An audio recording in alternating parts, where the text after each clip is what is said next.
This is Blair Durham with Black Wall Street Today, your media hub for all things Black business and related news, strategy, and events. The man I'm going to bring to this stage now is also one of those revolutionary voices who is fighting to be able to close that gap.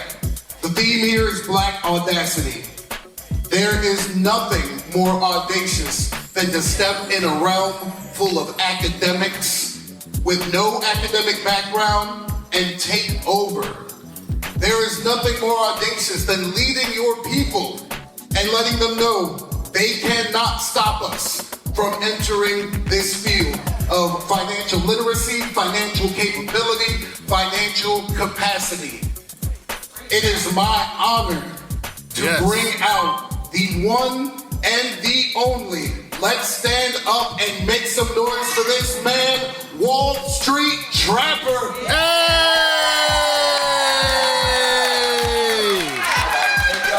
Hey! What? Yay!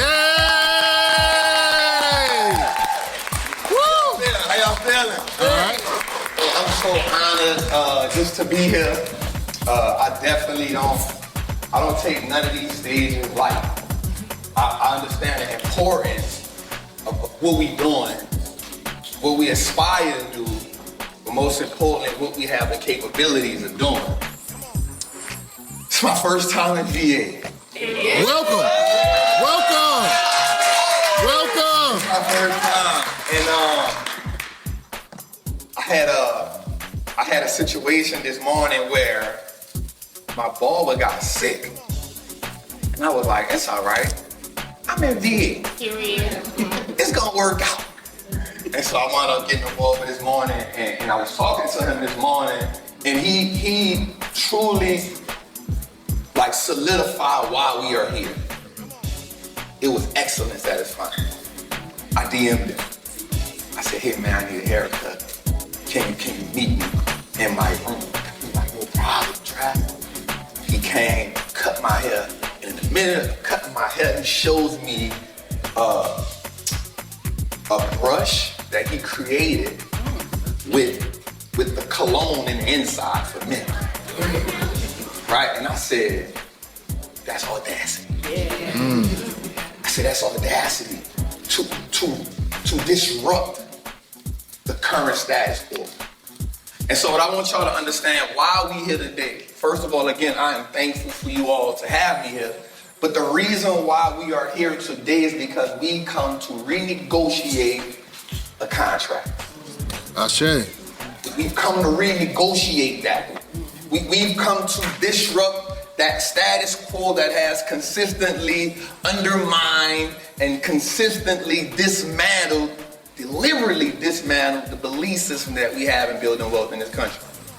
I want you to understand when I say deliberately, consistently, repetitiously work that chipping away and dismantling our belief systems.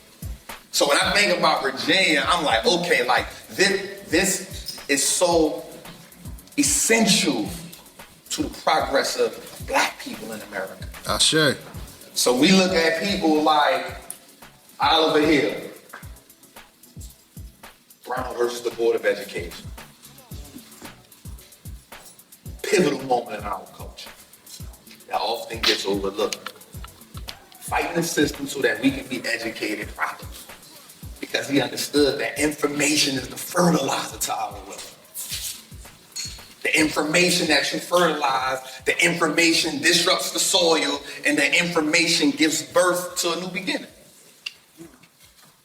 Disruption. And then we look at a beautiful woman by the name of Maggie L. Walker. Yes. Disruptive. Audacity. Becomes the first Black woman. So not only does she disrupt the racial part of it, she also disrupts the gender part of it. Putting us in position to say this is how we disrupt the status quo. And then we get a young entrepreneur by the name of P.V. Young, who has the audacity to say the news and the representation of my people needs to be told in a different light. So he creates the biggest Black-owned express the world in Virginia. So when I look at that, I say, oh, this is culturally embedded in this system. This is rich soil we standing on. This rich, this fertile. But are we good seeds? Are we good seeds?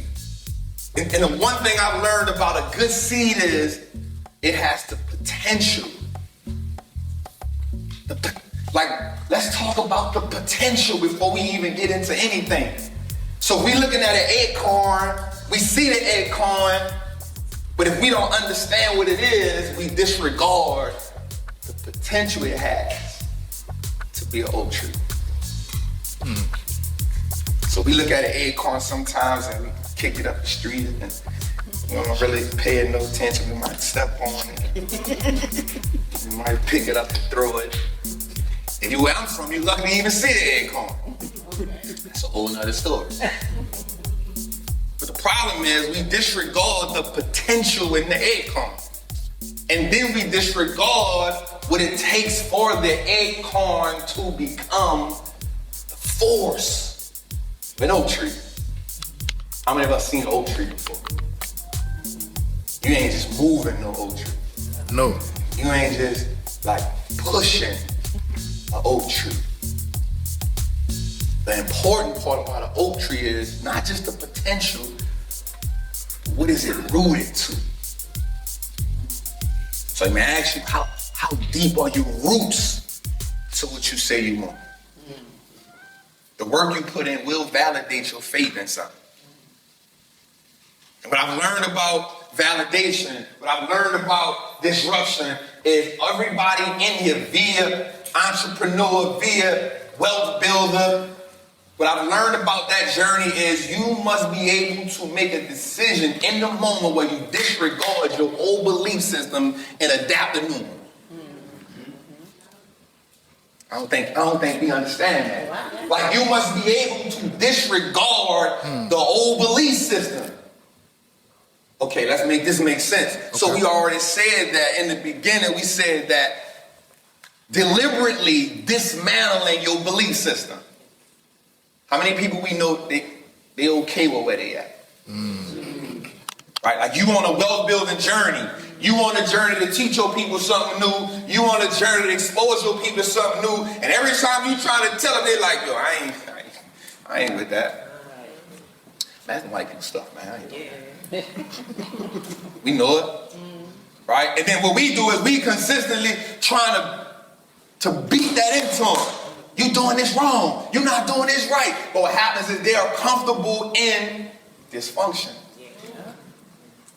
One of the things that we've adapted is we've adapted the mindset and we've become immune to dysfunction. And so now when you're trying to be functional, you look crazy to dysfunctional people. You're like, I ain't crazy. You look crazy. But to dysfunction, so here's the thing, when anytime we are walking in anything other than what we are supposed to be in, we are walking in dysfunction. Say that again.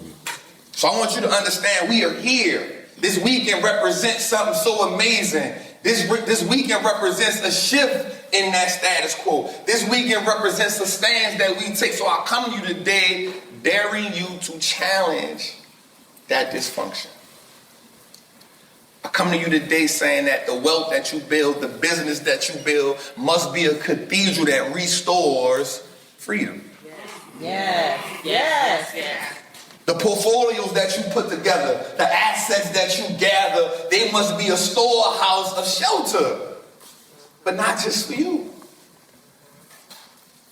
One of our biggest issues and one of our biggest problems is we walk through the journey acting like an individual entity. This is what I want to do. This is what I plan to do. And here's where we walk into dysfunction at. Because the other ethnic groups that have consistently, the other ethnic groups that have generationally put their counterparts and the generation, they never walk for themselves. They've always thought about the people that come come behind them, even the ones they will never see. We don't think that far. Because for us, it takes so hard and it takes so long. It's so frustrating for us just to get to break even. To break even. That I'm tired. That I've done it all. I've maximized my effort. What happens when your best ain't enough? Then you must do what's required. When what's required is more than your best, you got to be willing to move forward. How do you break that gravitational pull? That thing that anchors you to where you come from. The thing that anchors you from the failure. The thing that anchors you to your financial trauma. How do you move forward? So I'm not like the most scientific person. Like, I'm from the hood. Born and raised, right? Like, so when you speaking about science, the furthest I can go is probably like Bill Nye the Science Guy, right? That's the best. It's the best you're gonna get out of me. Once that stopped coming on, my fascination with science ended. But what I did realize was that science says that in order to break the gravitational pull of something, you have to further the distance between the two objects. You gotta get past that. Now the thing about furthering that distance between gravity, what we understand is that gravity doesn't just let you move forward. The gravitational pull means that we must go against the grain. We must go against the force. That won't be easy. We gotta move forward. Forcefully overriding weak answers, reestablishing dedication. Forcefully overriding weak answers, reestablishing dedication. Forward. What does forward look like? So we think about forward. I always like to use the Bible because the Bible has so many amazing stories in it that we can relate to. Forward. Gravitational pull. That brings me to the Israelites. The Israelites, they frustrated. They fatigued. They mad. Tired of making bricks without straw. Pharaoh got me working 18 hours a day. I can't be happily married because I'm a slave. So Moses comes along and he has this vision. Let my people go, Pharaoh. And the people want that. But what happens when they get in the middle of the desert and the gravitational pull of where they come from is greater than where they said they won't go at? What happens? Moses, have you brought us to the desert to die? Are there not graves in Egypt, Moses? The gravitational pull. The connected to dysfunction, the connectedness to trauma. So now we trauma bonding. Moses, what is this manna that you give us? I want leeks and onions. Because I don't like this. My palate ain't right for this yet. Gravitational pull. What happens when what you say you want confronts what you want to get away from, and what you get away from is so anchored in your belief, you'd rather go back to it. Okay, let me rephrase that. You gotta change for what you say you want, or we gotta change what we say we want. Okay, let me dig a little deeper with that. Your dedication to the progress determines the process. Okay, let's do it. What happens when the feeling that we say we want something is no longer there, and all we gotta do is commit, but we don't got the commitment because we used to dysfunction. Now you gotta have the audacity. That's what today is about. Like, listen, I saw y'all last night. Y'all looked amazing. I was trying to figure if I could wear my jumpsuit, and I was like, I don't think. I said, Jose, we ain't fit for the fight tonight. we ain't dressed. Then you had Queen Ashley Ann there. I know I can't go in there with her. She killing it. So I said, we gonna just stick to the hotel room. We gonna just order legal seafood and come. We good for the night, bro. That's our cadence tonight. All right? They look amazing up in there. But what happens after the clothes? Like, what's underneath that? What's the ambition look like? When you take the dress, when you take the shoes and the cologne, like what the ambition look like? Like we look good, but are we fit for the fight? There's an $86 trillion wealth transfer that's happening. We look good, but are we participating in the game? 72 trillion going in just assets. What, we look good, but are we participating? Preach. We okay with being broke slaves? We okay with saying, yo, I won't be free, but the shackle, if I put a diamond in it, I'm good, because it look like that's a rich slave. Like you good. You good. But what happens when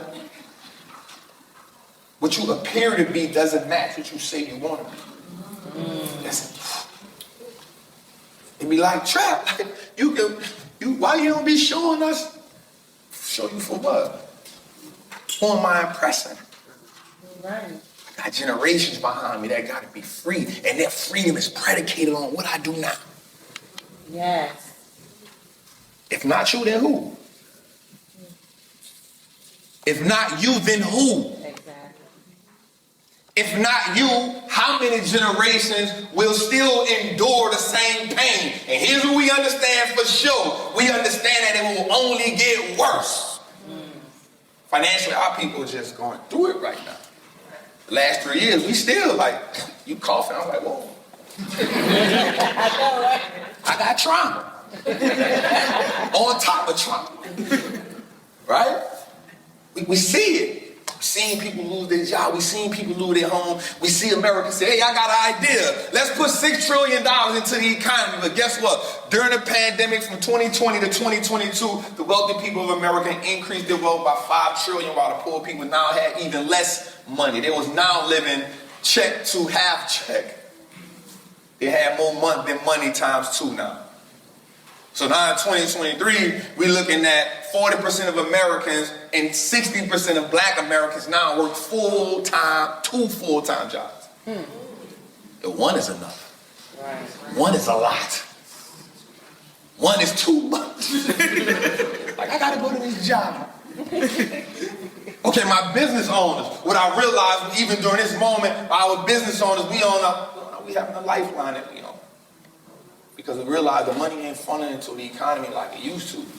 So a lot of people I saw saying they were 6 and 7 figure earners, now they just look like it, but they ain't it at the core.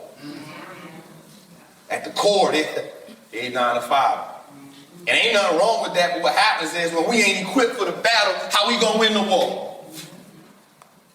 So the information becomes the artillery that helps us win the war. Are you fit for the fight? Do you have the audacity? That's a key word today. Audacity. One of the things, okay, here's a reference. One of the things I love about Peter, right? So Peter had audacity. Like he wasn't the smartest. Like he wasn't the most knowledgeable, but he had audacity. All right, so we always talk about how Peter told God, if that's you, Lord, like bind me to come to you. But what we don't talk about, and I talked to my guy Jose about this, we don't talk about the audacity he had to just walk on the water. Like, I ain't tripping. I'm like, what's up, big homie? Yup, just tell me it's you I'm walking. I ain't tripping. And then we get mad at him for losing faith. But what happens when we've lost faith a couple times? You can't even say you won't be successful if you ain't lost faith a couple times. I know you lying if you say I ain't lost faith a couple times. Okay. You ain't real.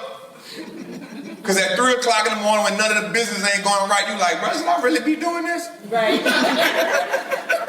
Should I be going back to the job? Let me call Queen Ashley right quick.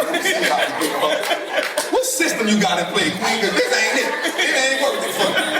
I need a back office or something. Email from you. You got to tell me something because I'm thinking about going back. So you got to have audacity. When you bold enough to have audacity, a little loss of faith happens here and there. That's why we got to keep going forward. Because the last part of forward was reestablishing discipline. Reestablishing. Proverbs 10:4, diligent hands build wealth. Diligent. It didn't say the strongest. It said diligent. What is diligent?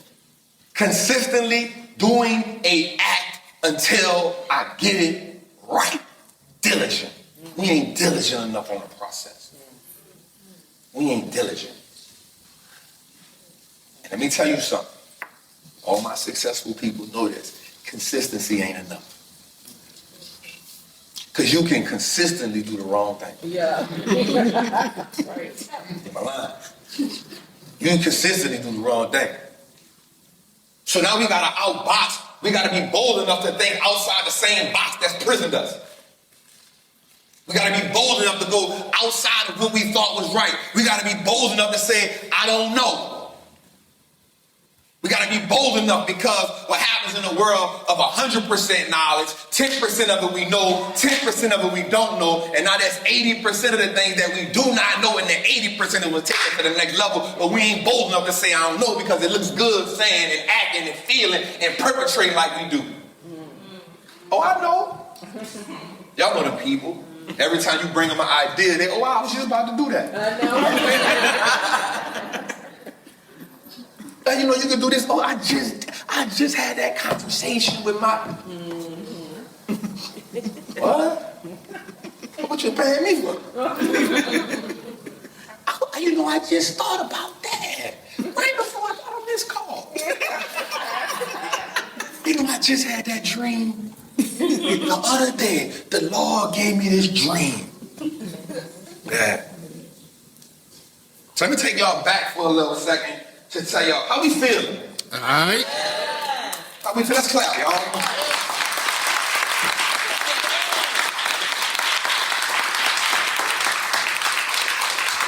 So for me, I come from a place born and raised in New Orleans. I saw my mom get shot when I was 9. It's all right, she's still here. Oh, yeah. Thank God for that. But what happened was, after that, I understood in my mind, for some reason, violence then became acceptable. We're talking about deliberately dismantling beliefs. So I was put in an environment where I felt like a certain way to act, a certain way of thinking. I went from I don't want to thrive, I just know what it takes to survive. Those are two different thought processes. And so then at 16, I go to prison for attempt murder. Why? Because violence was a prerequisite to survive. At least I thought. But then in prison, of all places, Trap get exposed to the stock market by a prisoner. That tells me I'm playing the wrong game, but he's sitting there with me. Tell me how that makes sense. God, you be doing the thing. You have a mysterious way of awakening us. So a seed was planted. He said, Trap, y'all playing the wrong game. I said, what you mean we? Mind you, was a white man. So I don't know. I was like, what? Bro, you in here with me. What you talking about? But he showed me something. He showed me that he was in there for $2.8 million. He paid restitution on $8 million. He paid restitution on $800,000 and kept $2 million. I said, oh, I am playing the wrong game. What you do? Obviously, what I got going on ain't it. But he said, it ain't about that. He said, wealthy people, they do some things a little bit different. The shooting and the killing messes up the money. You can't make no money like that. You making the coroner rich. You making the funeral home rich. I said, well, since I'm in New Orleans, maybe I get out and start a funeral home business. Seems like the right thing to do. Business is booming. Sadly enough. He said, nah. Wealthy people first learn how to stop working for money. I said, well, what other way do you make it if you ain't working for it? He said, the second thing is they stop trading time for money. I said, wait up, so you're not working for it, you stop trading time for money, but you know how to print money? Do you got a machine? Because I'm really in the wrong business if you got a money printer. Then he said, wealthy people learn how to give value to people. Because if you can give value to people, you will never be broke. Mm-hmm. And then he gave me this little pyramid that said stocks, business, real estate. It's all you need to stay wealthy. So me, I'm a sponge. Like right now, I am the ultimate student in life. If you show me something, I am willing to go in a room and say, I don't know. I don't leave the room with, yeah, man, you know, I'm 8 figures. And yeah, you know, I got this much in the stock market. I go in the room like, no, what can you teach me? See, we pride ourselves on what we know. We pride ourselves on our accomplishments, and we don't realize that our biggest hurdle in life is overcoming our own arrogance. It's our biggest hurdle. Because when you come from nothing and then you become something, you stand on it. It becomes your throne. And to get dethroned, to discredit what I've overcome is what? How dare you? You don't know what I've been through. I realize you ain't been through enough. That would just break even. Break even sometimes can be the most fatiguing. So during my 10 years in prison, I learned about the stock market and I realized that, Trap, you really are playing the wrong game. Because the true essence of wealth is more than money, it's freedom. What does that look like? Freedom of time, freedom of location. How many of us, you know, we took a vacation and you gotta get back to the business. Or you gotta leave the vacation early because you gotta get back to the job. You ain't got enough. So, and I started realizing that even entrepreneurs can be slaves to their business. Phenomenal. Stay with us online at Black Wall Street Today on Facebook and Black Wall Street Today on Instagram, and then follow us on Twitter as well at BWS Today. We look forward to talking again next week. Have a wonderful week.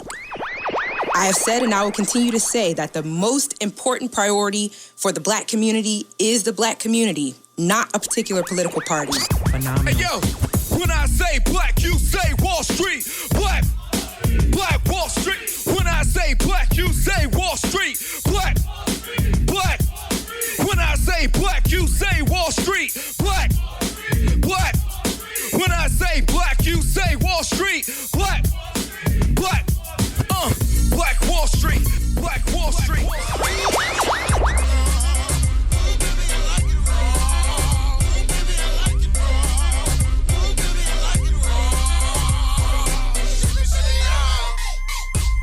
Phenomenal.